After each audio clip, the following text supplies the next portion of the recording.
Oke, Bismillahirrahmanirrahim. Assalamualaikum warahmatullahi wabarakatuh, teman-teman semua, sahabat Pertaapi. Kita udah ada namanya nih, sahabat Pertaapi ya. Ini kayak sahabat Peter Pan ya. Tapi anyway, gitu kan ya.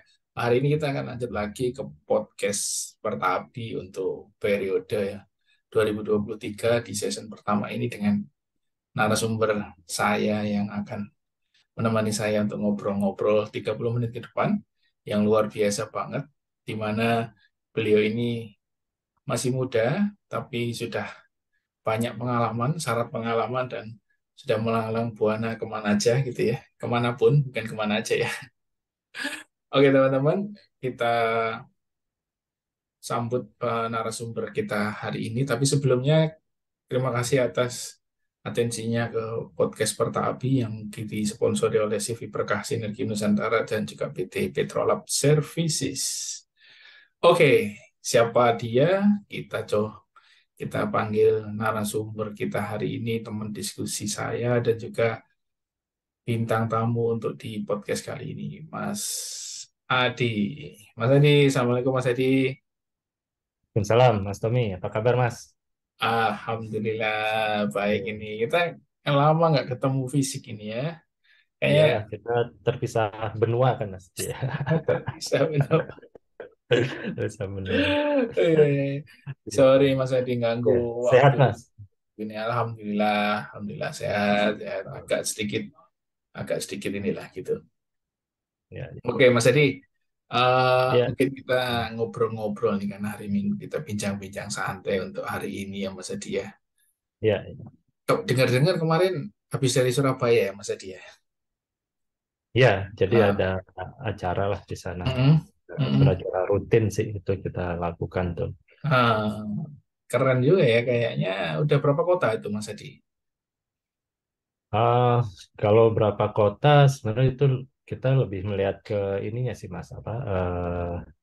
Potensial ininya ya, marketnya gitu loh. Ah, Ya sebenarnya seperti Pertabi lah ya kalau bikin acara muter gitu kan seminar-seminar gitu kan.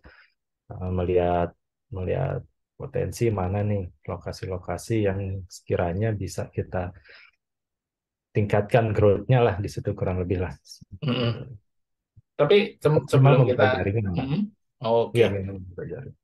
sebelum kita lanjut lebih dalam nih, saya kenalin dulu ke siapa sih sebenarnya Mas Budi Baskoro Adi ya, panggil nama lengkapnya ya. Iya Mas. Panggilannya itu dulu saya kenal tuh panggilnya Mas Budi, kadang saya ganti Mas Baskoro, tapi ternyata nama bekennya Mas Adi gitu. Iya, iya. Ya, jadi Mas Adi sekarang eh, beraktivitas di dua organisasi besar nih kalau saya nggak salah, ada di Pertapi dan juga di Maspi ya. Tapi beliau ini sebenarnya lamanya di Maspi dan juga beliau ini juga aktif di Petrolab Services. Mungkin nanti kita akan ngobrol-ngobrol banyak dengan Mas Adi gitu ya. Kalau lihat beliau ini kan masih muda nih ya, lebih tua saya nih kayaknya nih. So, saya 17, Mas Adi 15 ya. Oh saya 17,5 Mas. 17. Oke, Mas Adi. Mungkin bisa diceritakan dulu Mas Adi ke awal karirnya terutama di Petrolab Services atau mungkin di dunia tambang secara khususnya dan Ya, backgroundnya dan sebagainya. Terus lalu kenapa sih kok terdampar di dunia ini gitu Mas Adi? ya, oke. Ya, terima kasih Mas Tommy. Ya, rekan-rekan sekalian mungkin nanti yang mendengarkan ya atau menonton ya.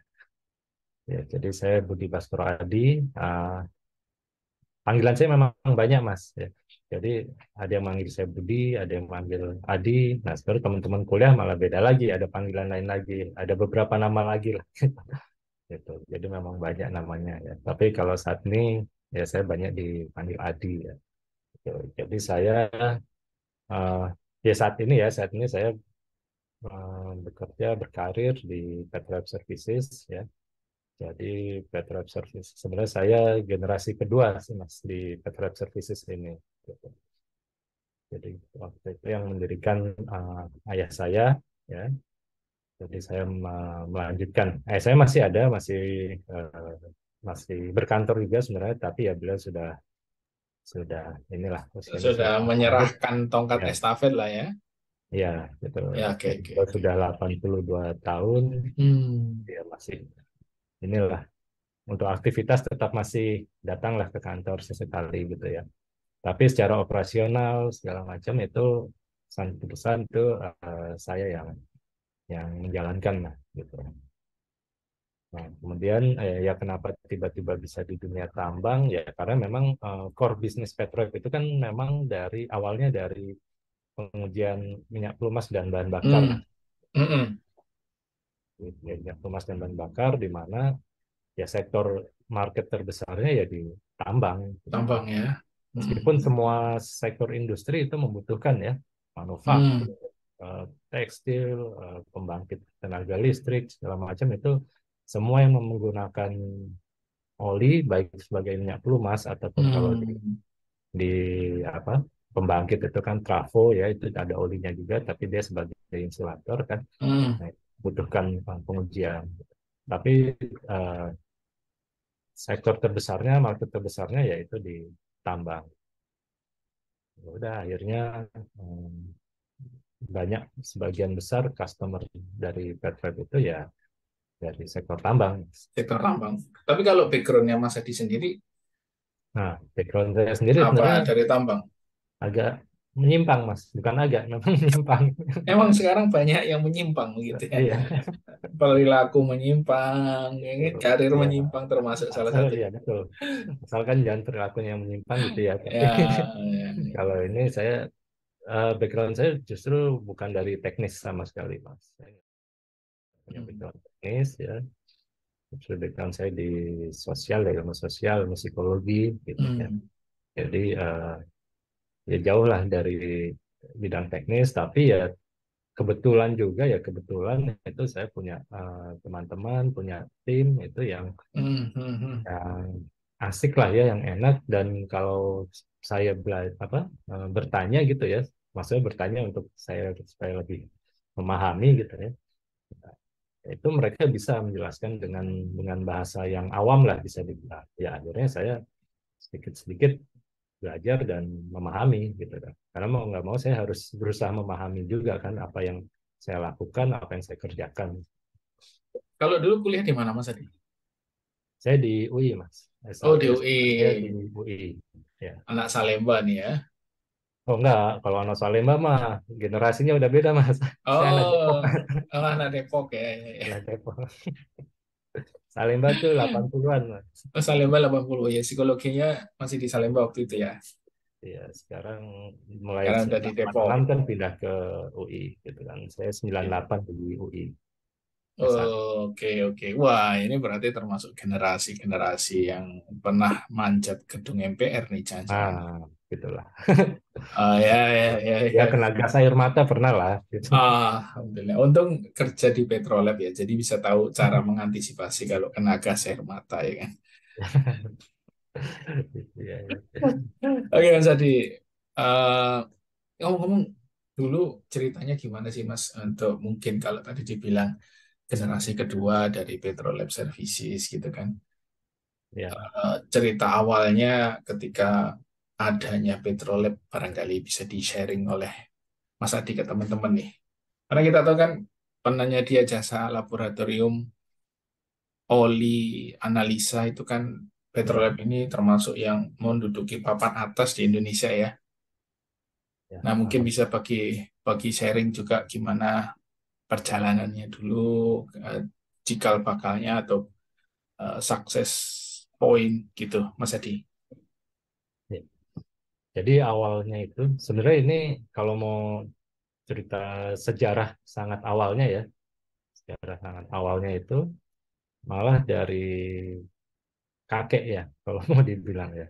Jadi kakek itu bapaknya bapak saya ya, bapaknya bapak saya itu salah satu ahli kimia pertama di Indonesia. Gitu. Jadi beliau dulu ya salah satu inilah tim apa ya, atau bahkan penemu vitamin B1 Mas dulu, Bapak Kadirun Mang Purnomo. Nah, Hmm, kemudian bapak so, saya hmm, kebetulan juga backgroundnya kimia, hmm, dari background kimia. Ya sebelumnya beliau di Pertamina, berkarir dari lab gitu, memang punya background lab, kemudian ya, dia naik-naik gitu. Nah, sampai pensiun, ternyata beliau juga punya cita-cita yang sama dengan ayahnya, memiliki lab, ingin punya lab sebenarnya, punya lab sendiri.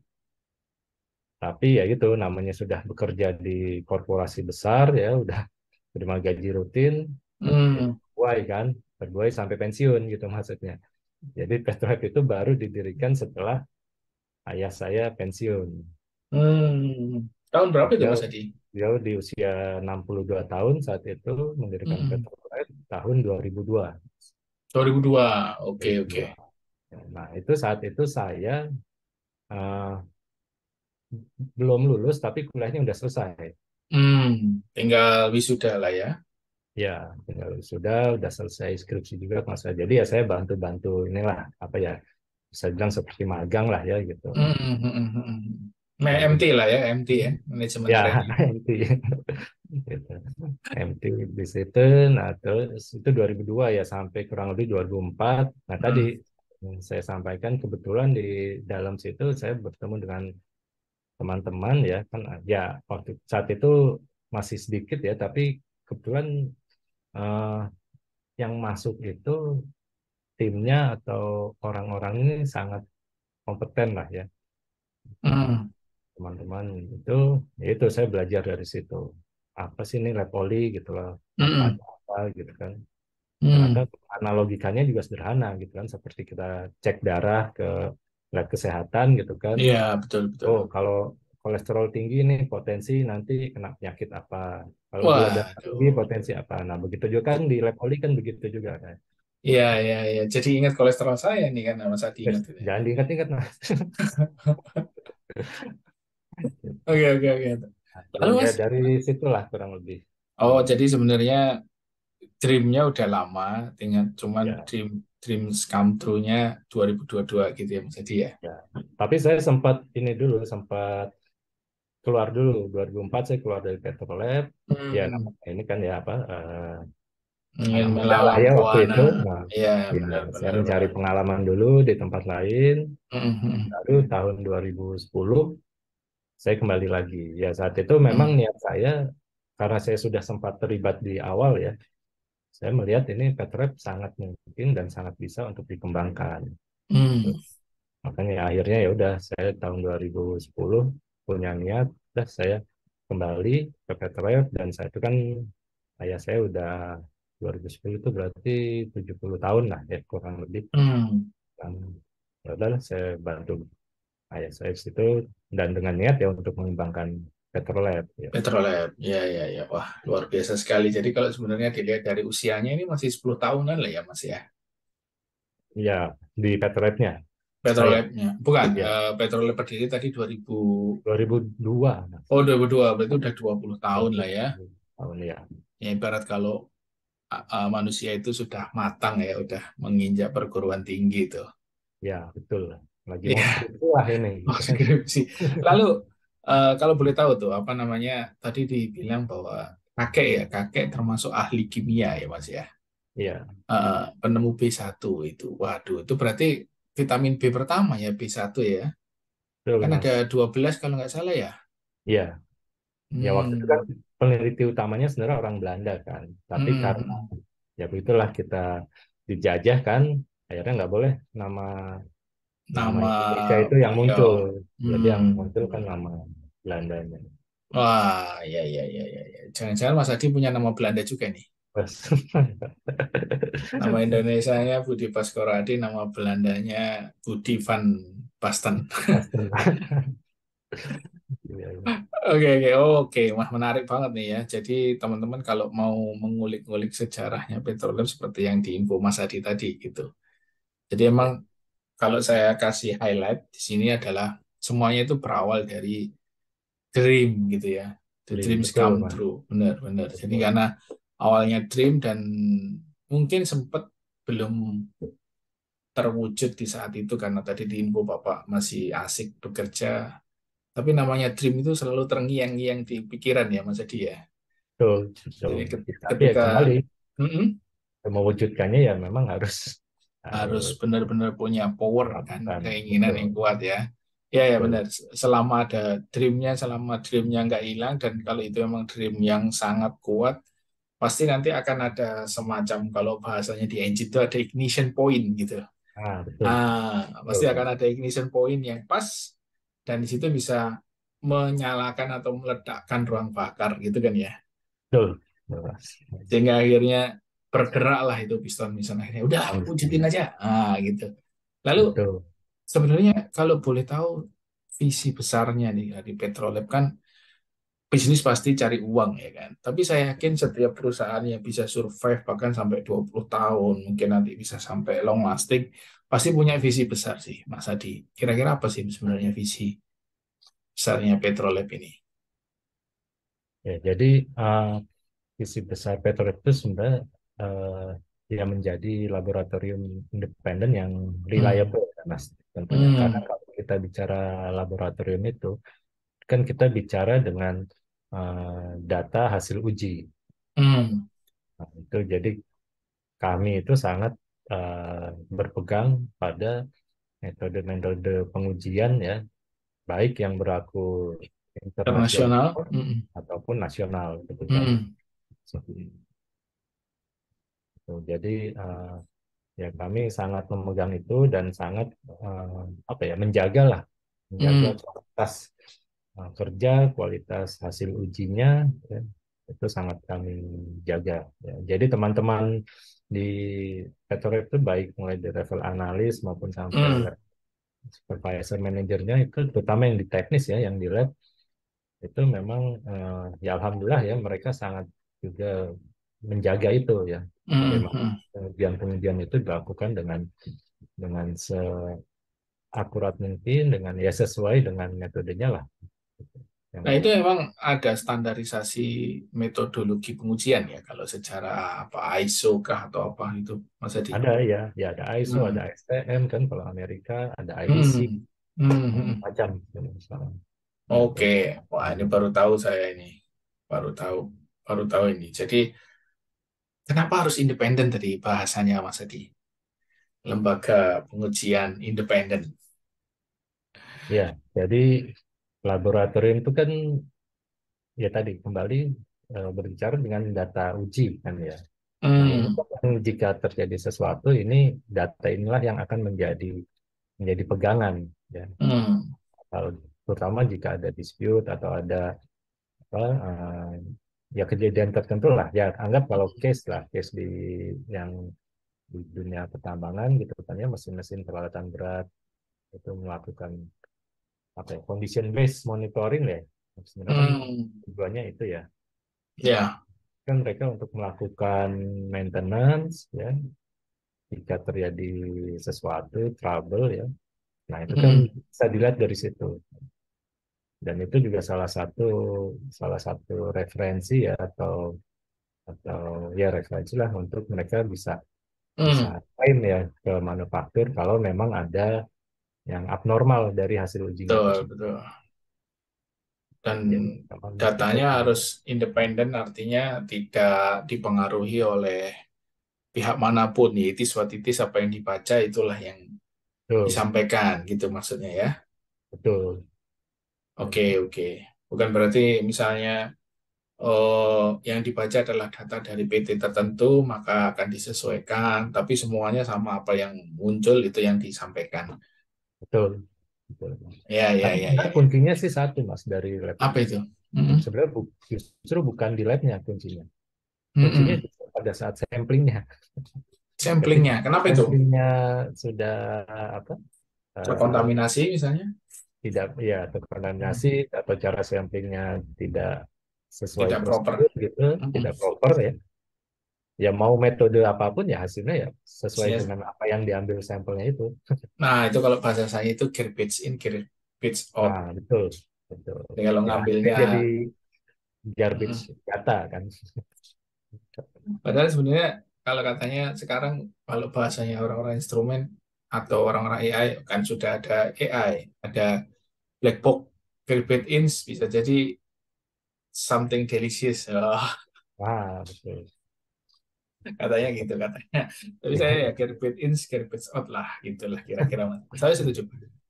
Nah, terus menarik banget ini. Terus eh, kan memang kalau seandainya usaha analisa ini kan memang yang perlu dijaga itu trust dari customer ya, Mas Adi ya. Ya, ya, Apalagi kalau sekali aja ternyata data yang dibaca menurut customer kurang pas gitu. Nah, gimana sih Mas? Apa langkah-langkah yang diambil oleh Petrolab untuk selalu ngejagain itu? Misalnya ada sertifikasi dari apa kalau di Indonesia terhadap mesin-mesinnya Petrolab, lalu juga mungkin Petrolab juga dibekali dengan analis-analis yang punya sertifikasi, atau mungkin yang lain gitu Mas Adi.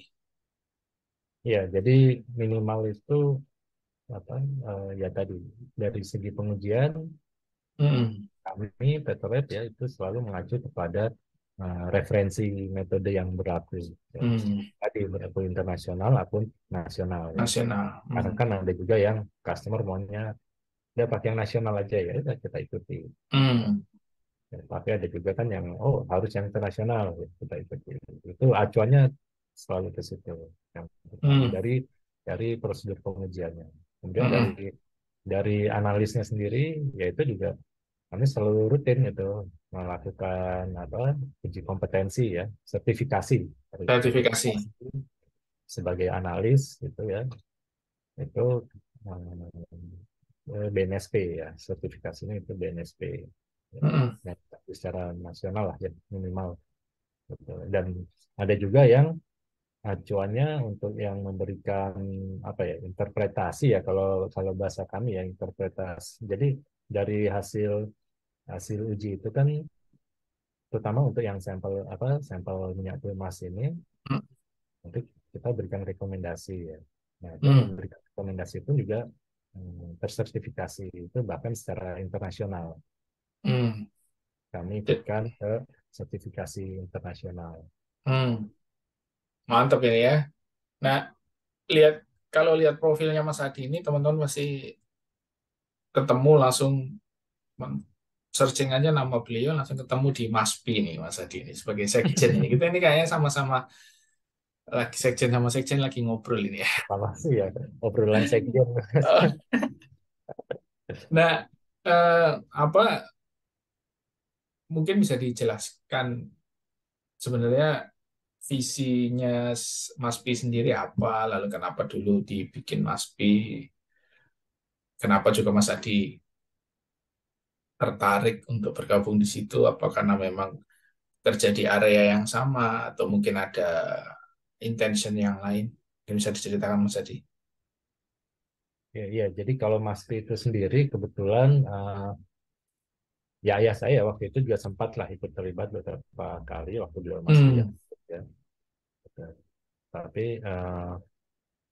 di samping itu juga banyak teman-teman ya senior-senior kalau saya bahasanya senior di Maspi itu yang hmm, memang eh, apa ya bisa dibilang cukup besar lah ya kontribusinya baik baik untuk Petrolab sendiri ya karena itu kan juga masih teman-teman lah ya bisa dibilang maupun ke eh, dunia dunia pelumasan di Indonesia itu sendiri gitu kan. Nah, Maspi hmm, itu didirikan tahun 2005. Tahun 2005 2005. visinya untuk sebenarnya visi dasarnya yang paling dasar itu untuk mengedukasi, Mas, mengedukasi masyarakat mengenai minyak pelumas dan pelumasan. Karena kan ya Mas Tommy tahu sendiri lah ya seberapa banyaknya itu oli palsu dan sekarang ini lagi jadi hot Ya, hot topik ya. itu yang Olipas. beredar di Indonesia kan. Iya, iya, iya. Dan konon kabarnya ya, nah saya agak lupa datanya bisa jadi malah lebih besar bisnisnya daripada oli aslinya gitu. Bisa jadi ya, Jadi tapi ya. ya berapapun besarnya itu kan tetap dampaknya ke konsumen kan. Hmm, hmm, hmm, hmm. Mulai dari motor, nah motor ini kan yang paling banyak ya, motor roda dua ya, dan mobil, kan ya sampai ke sektor industri gitu. Hmm, Nah itu di situ sebenarnya eh, tujuan awalnya Mas Fi didirikan itu. Jadi hmm. edukasi Memerangi oli masyarakat. palsu ya, Ya, memerangi oli palsu mungkin ya, dampaknya, tapi dampaknya. kita ininya di hulunya nih mengedukasi dulu masyarakatnya, Hmm, mana mereka bisa minimal beli oli itu di tempat yang resmi gitu. Ya meskipun sekarang tempat resmi ada juga yang nakal ya, oknum-oknum yang nakal ya, oknum ya. itu ada juga. Tapi paling tidak kita meminimalisir istilah membeli oli di tempat yang resmi. Iya, Kemudian ya udah dari situ diharapkan meminimalisir untuk bisa mendapatkan oli palsu. oli palsu. Meminimalisir dampak lah ya. Apa? Eh, tapi memang kadang palsu atau nggak palsu, kadang kebijakan dari konsumen sendiri. Betul, Mungkin dia udah tahu, tapi sengaja cari harga murah. Saya Mas Adi ya, betul, betul. eh, Bisa ada jadi. juga yang Itu seperti sangat itu ya. mungkin. Ya ibaratnya kalau beli di tempat yang bukan, kalau beli bensin di luar pom bensin, eceran ya bisa jadi tidak terjamin, meskipun ada Iya. kemungkinan juga kalau di dalam pom bensin juga mungkin masih ada yang campuran, tetapi at least Ya, lebih murni gitu ya Mas Adi ya, kira-kira lah ya. betul, betul, Mas. Jadi memang Ah, tujuannya itu mengedukasi dari masyarakat yang awam ya sampai yang engineer lah gitu. menarik ini. Dan sebenarnya itu apa itu istilahnya, kalau menurut saya eh, itu perjuangan tanpa batas itu kali ya.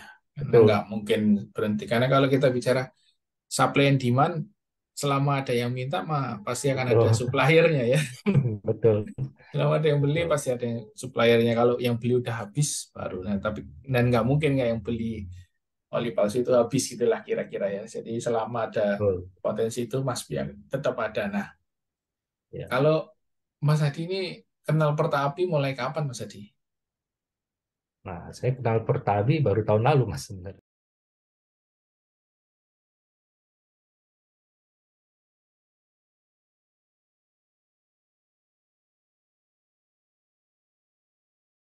Pertapi Ya, sesuai namanya ahli alat berat. Dan alat berat nggak bisa bergerak tanpa adanya pelumas, itulah makanya harus kita bareng betul, ya. betul, betul. Makanya kita kolaborasi bareng lah, Kolaborasi. Mas Ki dan Pertabi ini. Iya, iya, betul, betul, betul. Nah, sebenarnya waktu pertama kali bergabung kan Mas Adi sudah aktif di MASPI pada saat itu ya. Iya. Nah, waktu bergabung di Pertapi, apa sih sebenarnya yang dilihat dan juga harapan awalnya gitu pada saat bergabung dengan Pertapi? Awalnya ya tadi Mas ingin belajar sih. Ya Hmm, karena apa namanya perkumpulan ahli gitu kan. Ya jadi hmm, kurang hmm, kan profesi ya seperti MASPI gitu kan. hmm, Wah, ini berarti tempatnya untuk belajar nih di situ. Belajar. hmm, Yang kedua ya tempatnya untuk bertemu teman-teman juga lah ya gitu kan. Dan ternyata benar, alhamdulillah di situ ketemu ahli dan ketemu teman gitu kan. hmm. Teman-teman yang ahli gitu kan. Teman-teman ahli, ya, ya, ya, ya. Teman-teman yang ahli. Nah, jadi akhirnya apa, eh, ya baik secara personal ya itu networkingnya saya menjadi lebih terbuka, lebih banyak, lebih luas ya Hmm. wawasan juga lebih luas gitu kan mengenai Ya, dunia pertambangan lah. Tadinya kan saya tahunya dunia pertambangan ya udah hanya pokoknya terima sampelnya aja dari alat berat gitu kan. Nah, hmm, tapi kan hmm, ternyata di Pertabi itu segmennya macam-macam kan. Ada yang ahli ban, hmm, ahli mesin, ahli macam-macam lah, safety mungkin kan. hmm. Cara wawasan pun jadi lebih terbuka. Iya, Bang. Mantep ini. Mungkin nih, teman-teman yang masih sampai sekarang masih bergulat dengan pikirannya ada apa sih sebenarnya dengan Pertapi. Nah, tadi bisa nanti bisa dengerin voice-nya Mas Adi nih. Itu alasan beliau kenapa bergabung dengan Pertapi. Meskipun beliau juga sudah aktif di MASPI yang saya yakin eh, sudah ke internasional juga kalau MASPI ya. Udah ada event internasionalnya kan Mas Adi ya? Iya, sudah ada beberapa kali kami bikin apa ya seminar internasional lah ya bisa dibilang. Itu kayak konferensi ahli pelumas Ya, internasional gitu ya? Ya, betul. Oke, Ya. oke, oke, oke, oke. Nanti Apa memang ada? pembicaranya juga ada dari Hah? luar, baik praktisi maupun apa namanya akademisi dari luar Oke. negeri. Waduh, ya justru ini Pertapi yang harus belajar lah sama Mas Nah, B. sama-sama lah. Pertapi masih Harus kelasnya bikin event internasional sama-sama. internasional. Iya, iya, iya, iya, iya. Nanti kita perdalam untuk yang event internasional itu ya. Menarik sih Ya, emang. siap. Lalu Mas Edi, kalau boleh di-sharing juga ini. Eh, Tadi kan dengan perkembangan Petrolab yang kalau boleh tahu sekarang udah berapa cabang Mas Edi? Kalau labnya itu ada di Jakarta, Mm, mm, Balikpapan, Berau, sama apa, Tarakan. Ada 4. mm, Nanti buka Tanjung Enim. Insya Allah bulan depan mm. kita buka di Tanjung Enim. Tanjung ini bulan depan Tarakan ya. ya, ya, Oke, Insya oke. Allah. Berarti kalau sudah 7 kota ya Mas Edi ya. Eh, 5, 6 sama Surabaya. 6 dengan 6 sama Surabaya. Surabaya. Nanti kalau Tanjungnya ini menjadi 7 kali ya. Ya. Oke. Nah, dengan adanya, dengan sudah punya berapa? 7 ya. Dengan sudah punya 7. Saya tuh kalau pakai logo-logo tanda-tanda tangan atau jari-jari sekarang itu agak-agak khawatir. Apalagi Khawatir ini ya, mau Mas. tahun depan ya, tahun politik. Nanti saya pas gini Hati-hati di ya, di di foto screenshot, ya. oh ternyata ini Tommy pendukung ini gitu kan. Itu lihat jari tangannya. Jadi saya dada-dada gini aja jadi. Meskipun 7 itu harusnya 7 itu harusnya gini loh ya kan. Oh kan, tuh. Jadi ini lagi. Nah, ada target nggak Mas Adi yang mungkin roadmap gitu ya, baik mungkin middle term atau long term untuk Petrolab sendiri punya di seluruh kota misalnya atau di seluruh di tiap pulau akan ada karena Irian belum ada tuh Papua belum ada ya. Papua belum ada. Mm-mm. Ya sebenarnya Mm-mm. sih kalau cita-cita ada Mas. Cita-cita besarnya itu antara lain ya Mm-mm. sebenarnya saya ingin membawa Petronet go internasional sebenarnya. Go internasional ya. Nah, ya insya Allah lah mudah-mudahan bisa Hmm. terwujud gitu. Meskipun sudah ada tapi ya saat ini masih kita berpartner lah ya dengan ada itu. Tapi eh, saya ingin yang benar-benar full Petronet sendiri gitu. Hmm. Iya, iya, iya, menarik ya. Menarik banget ini teman-teman. Jadi segala sesuatunya berasal dari Indonesia, tapi memang visinya harus internasional ya. Nah, betul. Jadi karena Petronet ini kan benar-benar pure 100% milik Indonesia gitu kan. Nah, Indonesia, ya Indonesia banget Dan lah ya. ya Indonesia banget gitu. Indonesia banget lah gitu. Jadi mau saya bawa go internasional yang pertama dan Heeh. yang kedua sebenarnya Petronet kan juga tidak hanya lab minyak pelumas dan bahan bakar sebenarnya Mas, tapi juga ada Hmm. lab lingkungannya ya, dan juga ada Oh, lab oke. industrial hygiene ya. Nah, itu yang Industrial kemarin hygiene. acara di Surabaya itu Hmm. kita buat acara seminarnya itu tentang industrial hygiene. Hmm. Kayak gimana itu Dan juga ada industrial lab hygiene? apa kalibrasi. Hmm. Industrial hygiene itu ini Mas, jadi kalau eh, apa ya bahasa sederhananya itu yang paparan paparan kerja yang dampaknya ke pekerja itu sendiri gitu. Oh, bayangan Jadi saya kalau misalnya ada debu atau kebisingan ya orang bekerja dengan suara yang bising bising terus kan nah, menerus itu kan dan dampaknya intens. ke pendengaran gitu kan. Hmm. Nah, itu bagaimana cara mitigasinya Hmm. meminimalisir risiko yang akan dialami oleh si pekerja itu sendiri. I see, I see. Jadi Oh, jadi dampaknya bisa jangka pendek, menengah maupun panjang. iya, iya, benar-benar benar. Udah tiap hari kena suara yang bising gitu ya. Betul. Lama-lama itu kalau bahasa dulu di tempat saya kecil itu di Surabaya itu bahasanya itu bisa kopior otaknya. Ah, ya. Karena Ya pengung terus sama itu. seperti ini. Kalau di pertambangan mungkin di alat berat, Mas. Hmm, Operator-operator itu, nah itu kan hmm, di dalam alat beratnya itu kan bergetar kan. Nah itu hmm, pun juga dipantau. Apakah nih hmm. getarannya ini masih Supaya dalam tetap toleransi atau sudah hmm, sudah over. Ya, Iya, iya, iya. itu juga Wah, ya. dampaknya ke pekerja itu. Oh, itu kategorinya industrial hygiene ya. Ya, Oke, oke, oke. Saya pikir ada hubungannya, hanya yang ada hubungannya dengan makanan gitu, hygiene. ada Mas, ada juga. Jadi Ada juga ya? ada 5 faktor dalam industri hygiene itu. Faktor Mm-mm. kimia, biologi, fisika, ergonomi ya, sampai tempat duduk, Mm. Mm-mm. dan psikologi sosial. Psikologi sosial. Oh, iya, iya, Jadi iya. Itu yang termasuk biologi hygiene. ini antara lain ya makanan. Ya, apakah makanan yang disediakan di tambang ini Mm-mm. memenuhi persyaratan misalnya gitu kan. Ya jangan sampai kan dari mana? Dari cateringnya kah atau dari dapurnya atau kontaminasi akhirnya satu itu sakit perut semua. Nah, kan Tapi, tapi harus kalau dihindari. tapi kalau di maintenance itu udah makanannya udah hygiene, makannya tangannya bekas oli sama Makanya nggak hygiene. Nah, itu katanya, ya, ah udah nggak apa-apa enak aja katanya. ya, itu. Udah kuat ya masalah perut. Udah kuat ya, udah biasa nelen ya. Dulu Udah malah biasa. katanya kalau mekanik yang ahli itu dicicipin gini aja udah tahu ini oli engine ini. Ah, betul. Oh ini oli transmisi ini gitu ya. Kalau Nah satu water kan sekian nih gitu. ya, oh ini oli bekas. Nah terakhir nih Mas Adi, kalau Ya, boleh di sharing apa namanya harapan untuk Pertapi, Maspi, Petrolab ataupun juga harapan untuk Indonesia. ini beratnya.